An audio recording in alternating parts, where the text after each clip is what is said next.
Hi all, ಎಲ್ರಿಗೂ ನಮಸ್ಕಾರ. ನಾನು Shreesha. Welcome back to my channel. ಇವತ್ತು ಬೆಳಗ್ಗೆನೆ ರಂಗೋಲಿ ಹಾಕ್ತಾ ವ್ಲಾಗ್ನ ಸ್ಟಾರ್ಟ್ ಮಾಡ್ತಾ ಇದ್ದೀನಿ.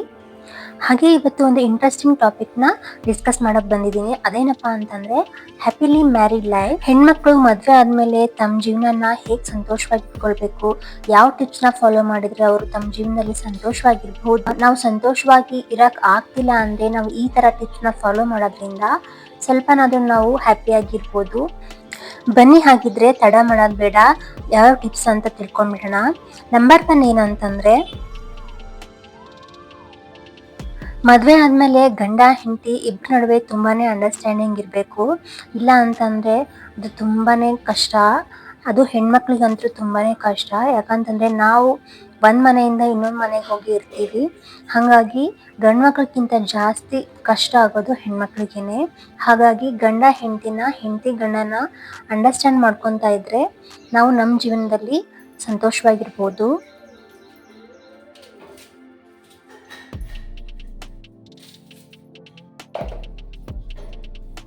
ಸೆಕೆಂಡ್ ಟಿಪ್ ಏನಂತಂದ್ರೆ spending time with each other.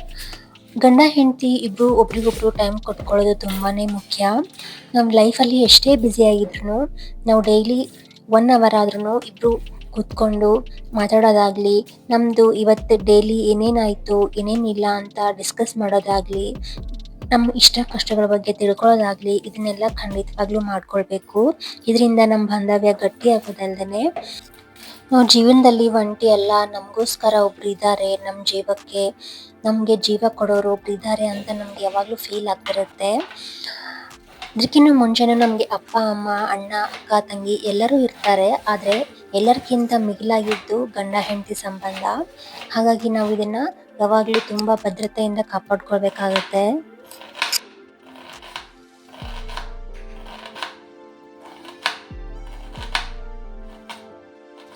Tip number 3 ಏನಪ್ಪಾ ಅಂತಂದ್ರೆ, don't involve anyone between you and your husband.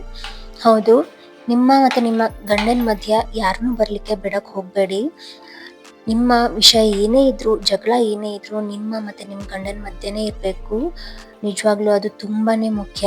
ಯಾಕಂದರೆ ಅದನ್ನು ಮಿಸ್ಯೂಸ್ ಮಾಡ್ಕೊಳ್ಳೋರು ತುಂಬಾನೇ ಇರ್ತಾರೆ. ಕೆಲವರು ಒಳ್ಳೆ ಬುದ್ಧಿ ಹೇಳಿದ್ರು ಕೆಲವರು ಮಿಸ್ಯೂಸ್ ಮಾಡಿಕೊಂಡು ನಿಮ್ಮ ಸಂಬಂಧನ ಕೆಡಿಸೋ ಪ್ರಯತ್ನನೂ ಮಾಡ್ತಾ ಇರ್ತಾರೆ. ಹಾಗಾಗಿ ಏನೇ ಇದ್ರೂ 4 ಗೋಡೆ ಮಧ್ಯೆನೇ ಇರಬೇಕು. ಮದುವೆ ಆದ ಹೊಸರಲ್ಲಿ ನಮಗೂ ಅಷ್ಟು ಗೊತ್ತಾಗಂಗಿಲ್ಲ. ಸಿಟ್ಟಲ್ಲಿ ಯಾರ್ಯಾರ ಹತ್ರ ಶೇರ್ ಮಾಡ್ಕೊತಾ ಇರ್ತೀವಿ. ಆದರೆ ಆ ಶೇರ್ ಮಾಡ್ಕೊಂಡ್ಮೇಲೆ ಅದರಿಂದ ಆಗೋ ಪರಿಣಾಮಗಳನ್ನು ಕೂಡ ನಾವೇ ಎದುರಿಸ್ತೀವಿ. ಅಂದರೆ ಸಿಲ್ಲಿ ಮ್ಯಾಟರ್ಸ್ ಆಗಿರ್ಬೋದು, ಏನೇ ಆಗಿರ್ಬೋದು, ಅದನ್ನೆಲ್ಲ ಶೇರ್ ಮಾಡ್ಕೊಳಕ್ಕೆ ಹೋಗಬಾರ್ದು. ಇನ್ನು ತುಂಬ ಸೀರಿಯಸ್ ಪ್ರಾಬ್ಲಮ್ ಇದೆ ಅಂತ ಏನಾದರೂ ಇದ್ದರೆ ನಮ್ಮ ತಾಯಿ ಹತ್ರನೋ ನಮ್ಮ ಅಣ್ಣನ ಹತ್ರನೋ ಅವ್ರ ಹತ್ರ ಹೇಳ್ಕೊಂಡ್ರೆ ಏನೂ ತೊಂದರೆ ಇಲ್ಲ. ಬಟ್ ನಮ್ಮ ಹಿತೈಷಿಗಳು ಅಂತ ಇರ್ತಾರಲ್ಲ, ಅವ್ರ ಹತ್ರ ಮಾತ್ರ ಯಾರ ಹತ್ರನೂ ಶೇರ್ ಮಾಡ್ಕೊಳಕ್ಕೆ ಹೋಗಬಾರ್ದು.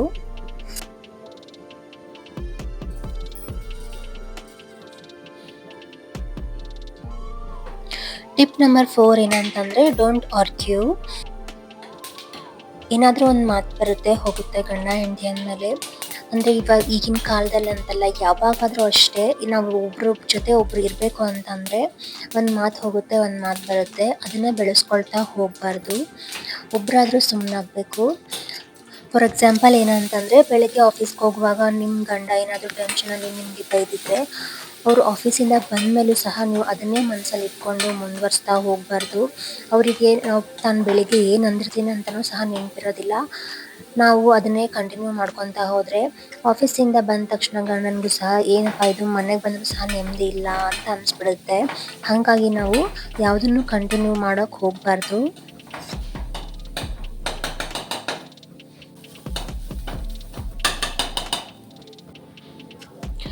Tip number 5, don't demand. ನಿಮ್ಮ ಗಂಡನಿಗೆ ನೀವು ಯಾವಾಗಲೂ ಅದನ್ನು ಕೊಡಿಸಿ ಇದನ್ನು ಕೊಡಿಸಿ ಅಂತ ಯಾವಾಗಲೂ ಡಿಮ್ಯಾಂಡ್ ಮಾಡಬೇಡಿ. ಯಾಕಂತಂದರೆ ಅವ್ರ ಪರಿಸ್ಥಿತಿ ಹೇಗಿರುತ್ತೋ ಅವ್ರಿಗೆ ಗೊತ್ತು. ಹೇಳಬೇಕಂದ್ರೆ ಗಂಡ್ಮಕ್ಳು ಜಾಸ್ತಿ ಏನೂ ಹೇಳ್ಕೊಳ್ಳೋದಿಲ್ಲ.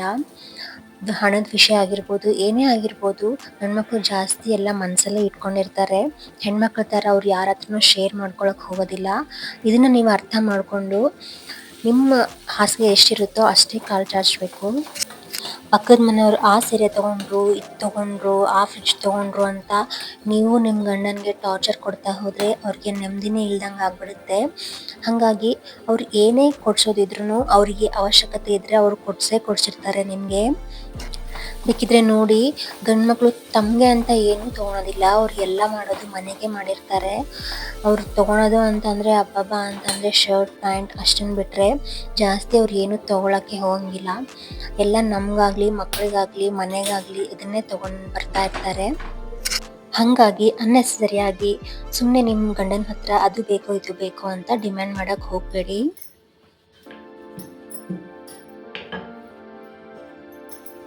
ಟಿಪ್ ನಂಬರ್ 6 ಏನಪ್ಪ ಅಂತಂದರೆ, ಡಿವೈಡ್ ಯುವರ್ ವರ್ಕ್. ಇವಾಗ ನೀವು ಮನೇಲಿ ಒಬ್ಬರೇ ಇದ್ರಿ ಅಂತ ತಿಳ್ಕೊಳ್ಳಿ, ಅಂದರೆ ಜಾಯಿಂಟ್ ಫ್ಯಾಮಿಲಿ ಇರೋದಿಲ್ಲ, ಮನೇಲಿ ಎಲ್ಲ ನೀವೇ ಮಾಡಬೇಕು ಅಂತಂದರೆ ನಿಮಗೂ ಸಖತ್ ಬೋರ್ ಆಗಿರುತ್ತೆ, ಎಲ್ಲ ನಾನೇ ಮಾಡಬೇಕು ಅಂತ ಬೇಜಾರಾಗಿರುತ್ತೆ. ಹಾಗಿದ್ದಾಗ ನಿಮ್ಮ ಹಸ್ಬೆಂಡ್ ಆಫೀಸ್ ರಜಾ ಇದ್ದಾಗ ಇಬ್ಬರು ಕೆಲಸನ ಹಂಚ್ಕೊಂಡು ಮಾಡಿ, ಅವ್ರಿಗೂ ಸ್ವಲ್ಪ ಚೇಂಜ್ ಅನಿಸುತ್ತೆ. ಹಾಗೆ ಇಬ್ಬರು ಒಟ್ಟಾಗಿ ಕೆಲಸ ಮಾಡೋದ್ರಲ್ಲಿ ಇರೋ ಮಜಾನೇ ಬೇರೆ. ಚೆನ್ನಾಗಿ ನಕ್ಕೊಂಡು ಆಡ್ಕೊಂಡು ಕೆಲಸ ಮಾಡಿದ್ರೆ ಮಾಡಿದ ಕೆಲಸನೇ ಗೊತ್ತಾಗೋದಿಲ್ಲ, ಹಂಗಾಗ್ಬಿಟ್ಟಿರುತ್ತೆ. ಹಾಗಂತ ಎಲ್ಲ ಕೆಲಸನೂ ನಿಮ್ಮ ಹಸ್ಬೆಂಡ್ಗೆ ಹೇಳಬೇಡಿ. ನಿಮ್ಗೆ ಯಾವ ಕೆಲಸ ಆಗೋದಿಲ್ವೋ, ಉದಾಹರಣೆ ಭಾರ ಎತ್ತೋದಾಗಿರ್ಬೋದು, ಏನಾದರೂ ಅಟ್ಟದ ಮೇಲೆ ಏನಾದರೂ ಧೂಳು ಕ್ಲೀನ್ ಮಾಡೋದಾಗಿರ್ಬೋದು, ಅಂಥ ಕೆಲಸಗಳನ್ನೆಲ್ಲ ನಾವು ಇಬ್ಬರು ಸೇರ್ಕೊಂಡು ಮಾಡ್ಬೋದು. ಅವ್ರಿಗೂ ವೀಕಲ್ಲೆಲ್ಲ ಕೆಲಸ ಮಾಡಿ ಬೇಜಾರಾಗಿರುತ್ತಲ್ವಾ, ವೀಕೆಂಡಲ್ಲಿ ಸಹ ಮನೆ ಕೆಲಸ ಮಾಡು ಅಂದರೆ ಅವ್ರಿಗೂ ಬೋರ್ ಆಗಿಬಿಡುತ್ತೆ. ಅವ್ರಿಗೂ ಸ್ವಲ್ಪ ಹೇಳಿ, ನೀವು ಸ್ವಲ್ಪ ಮಾಡಿ, ಇಬ್ಬರು ಹಂಚ್ಕೊಂಡು ಮಾಡಿದರೆ ಇಬ್ಬರಿಗೂ ಸಹ ಹೆವಿ ಆಗೋದಿಲ್ಲ.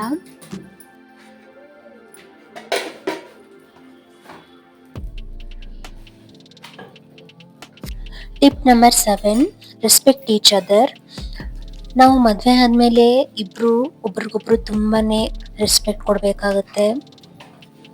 ಗಂಡ ಆಗಲಿ ಹೆಂಡತಿ ಆಗಲಿ, ಗಂಡನೂ ಅಷ್ಟೇ ಮನೇಲಿ ಹೌಸ್ ವೈಫ್ ಆಗಿರ್ಬೋದು ಅಥವಾ ವರ್ಕಿಂಗ್ ವುಮೆನ್ ಆಗಿರ್ಬೋದು, ಇಬ್ರಿಗೂ ಅಷ್ಟೇ ರೆಸ್ಪೆಕ್ಟ್ ಕೊಡಬೇಕು. ಹೌದು, ವರ್ಕಿಂಗ್ ವುಮೆನ್ ಆದರೆ ಅಷ್ಟೇ ರೆಸ್ಪೆಕ್ಟ್ ಕೊಡೋದು, ಹೌಸ್ ವೈಫ್ಗೆ ರೆಸ್ಪೆಕ್ಟೇ ಕೊಡೋಂಗಿಲ್ಲ ಅಂತಲ್ಲ. ನಾವು ಮನೇಲಿ ಅಷ್ಟೇ ಕೆಲಸ ಮಾಡ್ತೀವಿ. ಇನ್ಫ್ಯಾಕ್ಟ್ ನಾವು ಏನು ಸ್ಯಾಲರಿ ಇಲ್ದೇ ಇಡೀ ದಿನ ಕೆಲಸ ಮಾಡ್ತಿರ್ತೀವಿ. ನಮಗೆ ಎಷ್ಟೇ ಸುಸ್ತಾಗಿರಲಿ, ಗಂಡ ಬಂದು ಚೆನ್ನಾಗಿ ನಕ್ಕೊಂತ ಮಾತಾಡಿಸ್ಬಿಟ್ರೆ ಸಾಕು, ಆಗಿರೋ ದುಂಬೆಲ್ಲ ಹೋಗ್ಬಿಡುತ್ತೆ. ನಿಜವಾಗ್ಲೂ ನಾವು ಬಯಸೋದು ಅಷ್ಟೇನೆ. ಹಾಗೆ ಗಂಡನೂ ಸಹ ಅಷ್ಟೇ, ಆಫೀಸ್ನಲ್ಲಿ ಎಷ್ಟೇ ಕೆಲಸ ಇದ್ರೂ ಮನೆಗೆ ಬಂದಮೇಲೆ ಹೆಂಡತಿ ಆದವಳು ಚೆನ್ನಾಗಿ ನಕ್ಕೊಂಡು ಮಾತಾಡ್ಕೊತಾ ಇದ್ರೆ ಅವನಿಗೂ ಸಹ ತುಂಬಾ ಖುಷಿಯಾಗುತ್ತೆ. ಇಷ್ಟೇ ಅಲ್ವಾ ಜೀವನ, ಒಬ್ರಿಗೊಬ್ರು ಅರ್ಥ ಮಾಡ್ಕೊಂಡು ಹೀಗೆ ನಡ್ಕೊಂಡು ಹೋದ್ರೆ ನಮ್ಮ ಜೀವನ ಸ್ವರ್ಗನೇ ಆಗಿರುತ್ತೆ.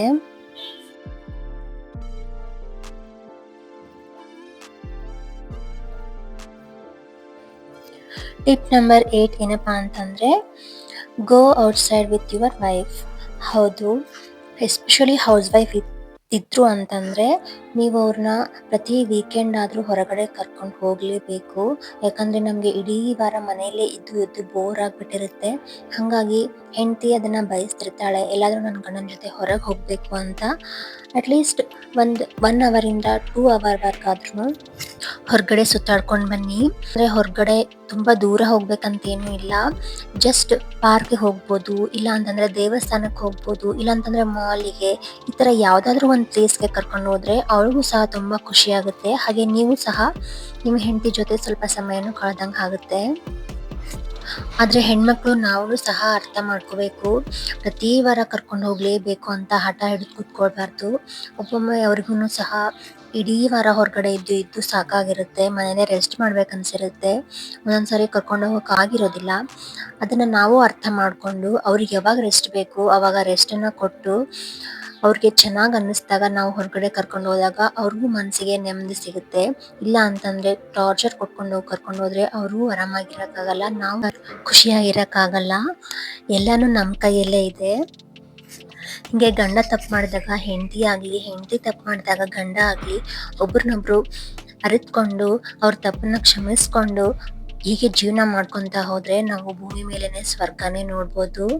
ಇಲ್ಲ ಅಂತಂದರೆ ಅದೇ ಭೂಮಿ ಮೇಲೆ ನಾವು ನರ್ಕನೇ ನೋಡಬೇಕಾಗುತ್ತೆ. ಇದು ತಮಾಷೆ ಅನಿಸಿದ್ರು ತುಂಬಾ ನಿಜವಾದ ಮಾತು. ಹಾಗೆ ಇನ್ನೊಂದೇನಪ್ಪ ಅಂತಂದರೆ, ಹೆಣ್ಮಕ್ಳು ಸ್ಪೆಷಲಿ ಹೆಣ್ಮಕ್ಳು ನಿಮ್ಮ ಗಂಡನ್ನ ಯಾರ ಹತ್ರನೂ ಕಂಪೇರ್ ಮಾಡಕ್ಕೆ ಹೋಗಬೇಡಿ. ಇನ್ನೊಬ್ಬರಾಗಲಿ, ನಿಮ್ಮ ಅಣ್ಣನ ಜೊತೆ ಆಗಲಿ ಅಥವಾ ನಿಮ್ಮ ಫ್ರೆಂಡ್ ಗಂಡನ ಜೊತೆ ಆಗಲಿ ಯಾರ ಹತ್ರನೂ ಕಂಪೇರ್ ಮಾಡಕ್ಕೆ ಹೋಗಬೇಡಿ. ಅದು ಗಂಡು ಮಕ್ಕಳಿಗೆ ಇಷ್ಟನೇ ಆಗೋದಿಲ್ಲ.